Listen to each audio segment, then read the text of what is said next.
A resource-based economy is simply the scientific method applied to social concern, an approach utterly absent in the world today. Society is a technical invention, and the most efficient methods of optimized human health, physical production, distribution, city infrastructure, and the like reside in the field of science and technology, not politics or monetary economics. It operates in the same systematic way as, say, an airplane, and there is no Republican or liberal way to build an airplane.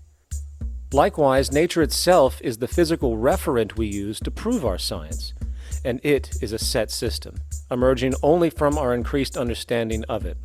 In fact, it has no regard for what you subjectively think or believe to be true. Rather, it gives you an option. You can learn and fall in line with its natural laws and conduct yourself accordingly, invariably creating good health and sustainability, or you can go against the current to no avail. It doesn't matter how much you believe you can just stand up right now and walk on the wall next to you. The law of gravity will not allow it. If you do not eat, you will die. If you are not touched as an infant, you will die. As harsh as it may sound, nature is a dictatorship, and we can either listen to it and come in harmony with it, or suffer the inevitable adverse consequences.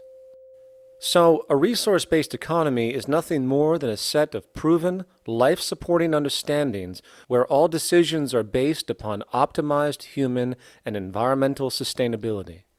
It takes into account the empirical life ground, which every human being shares as a need, regardless, again, of their political or religious philosophy. There is no cultural relativism to this approach. It isn't a matter of opinion. Human needs are human needs, and having access to the necessities of life, such as clean air, nutritious food, and clean water, along with a positively reinforcing, stable, nurturing, and non-violent environment, is demanded for our mental and physical health, our evolutionary fitness, and hence the species' survival itself. A resource-based economy would be based upon available resources. You can't just bring a lot of people to an island or build a city of 50,000 people without having access to the necessities of life. So when I use the term a comprehensive systems approach, I'm talking about doing an inventory of the area first and determining what that area can supply, not just architectural approach, not just design approach, but design must be based on all of the requirements to enhance human life. And that's what I mean by an integrated way of thinking. Food, clothing, shelter, warmth, love, all those things are necessary. If you deprive people of any of them, you have a lesser human being, less capable of functioning. As previously outlined, a resource-based economy's ground-up, global, systems approach to extraction, production, and distribution is based upon a set of true economic mechanisms, or strategies, which guarantee efficiency and sustainability in every area of the economy. So, continuing this train of thought regarding logical design, what is next in our equation? Where does all this materialize? Cities. The advent of the city is a defining feature of modern civilization. Its role is to enable efficient access to the necessities of life, along with increased social support and community interaction. So how would we go about designing an ideal city? What shape should we make it? Square? Trapezoid? Well, given we're going to be moving around the thing, we might as well make it as equidistant as possible for ease, hence the circle. What should the city contain? Well, naturally we need a residential area, a goods production area, a power generation area, an agricultural area. But we also need nurturing as human beings, hence culture, nature, recreation, and education. So let's include a nice open park, an entertainment events area for cultural purposes and socializing, and educational and research facilities. And since we're working with a circle, it seems rational to place these functions in belts based on the amount of land required for each goal, along with ease of access. Very good. Now, let's get down to specifics. First, we need to consider the core infrastructure, or intestines, of the city organism. These would be the water, good, waste, and energy transport channels. Just as we have water and sewage systems under our cities today, we would extend this channeling concept to integrate waste recycling and delivery itself. No more mailmen or garbage men. It is built right in. We could even use automated pneumatic tubes and similar technologies. Same goes for transport. It needs to be integrated and strategically designed to reduce or even remove the need for wasteful, independent automobiles. Electric trams, conveyors, transveyors, and maglevs, which can take you virtually anywhere in the city, even up and down, along with connecting you to other cities as well. And of course, in the event an automobile is required, it is automated by satellite for safety and integrity. In fact, this automation technology is in working order right now. Automobile accidents kill about 1.2 million people every single year, injuring about 50 million. This is absurd and doesn't have to occur. Between efficient city design and automated driverless cars, this death toll can be virtually eliminated. Agriculture. Today, through our haphazard, cost-cutting industrial methods, using pesticides, excessive fertilizers, and other means, we have successfully destroyed much of the arable land on this planet, not to mention also extensively poisoning our bodies. In fact, industrial and agricultural chemical toxins now show up in virtually every human being tested, including infants. Fortunately, there is a glaring alternative: the soilless mediums of hydroponics and aeroponics, which also reduce nutrient and water requirements by up to 75% of our current usage. Food can now be organically grown on an industrial scale in enclosed vertical farms, such as in 50-story 1-acre plots, virtually eliminating the need for pesticides and hydrocarbons in general. This is the future of industrial food cultivation: efficient, clean, and abundant. So, such advanced systems would be, in part, what comprise our agricultural belt, producing all the food required for the entire city's population, with no need to import anything from the outside, saving time, waste, and energy.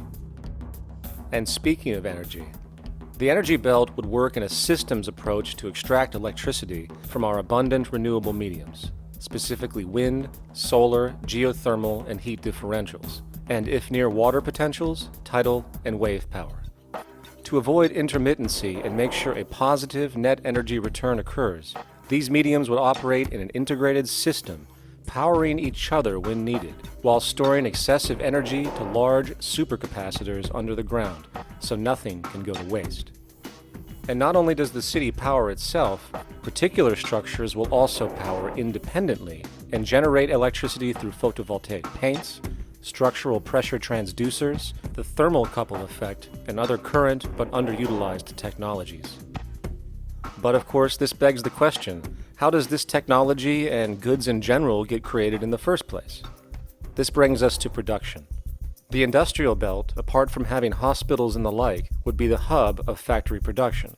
Completely localized overall, it would of course obtain raw materials by way of the global resource management system just discussed, with demand being generated by the population of the city itself. As far as the mechanics of production, we need to discuss a new, powerful phenomenon, which was sparked very recently in human history and is on pace to changing everything. It's called mechanization, or the automation of labor. Well, if you look around you, you'll notice that almost everything that we use today is built automatically. Your shoes, your clothes, your home appliances, your car, and so on, they are all built by machines in an automatic way. Can we say that the society has not been influenced by these major technological advancements? Of course not. These systems really dictate new structures and new needs, and they make a lot of other things obsolete. So we've been going up in the development and use of technology in an exponential way.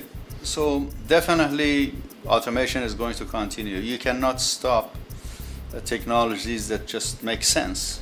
Labor automation through technology is at the bottom of every major social transformation in human history. From the agricultural revolution and the invention of the plow, to the Industrial Revolution and the invention of the powered machine, to the information age we live in now through essentially the invention of advanced electronics and computers. And with regard to advanced production methods today, mechanization is now evolving on its own, moving away from the traditional method of assembling component parts into a configuration into an advanced method of creating entire products in one single process. Like most engineers, I'm fascinated by biology because it's so full of examples of extraordinary pieces of engineering. And absolutely, what biology is the study of things that copy themselves. Of course, that's good a definition of life as we've got. Again, as an engineer, I've always been intrigued by the idea of machines that would copy themselves. RepRap is a three-dimensional printer. That's to say, it's a printer that you plug into a computer, and instead of making two-dimensional sheets of paper with patterns on, it makes real, physical, three-dimensional objects. Now, there's nothing new about that. 3D printers have been around for about 30 years. Big thing about RepRap is that it prints most of its own parts. And so if you've got one, you can make another one and give it to a friend, as well as being able to print lots of useful things. From the simple printing of basic household goods in your home to the printing of an entire automobile body in one swoop, advanced automated 3D printing now has the potential to transform virtually every field of production, including home construction. Contour crafting is actually a fabrication technology, the so-called 3D printing, when you directly build a 3D object from a computer model. Using contour crafting, it will be possible to build a 2,000 square foot home entirely by the machine in one day. The reason that people are interested in automating construction is that it really brings a lot of benefits. For example, construction is pretty labor intensive, and although it provides job for a sector of the society, it also has issues and complications. For example, construction is the most dangerous job that there is.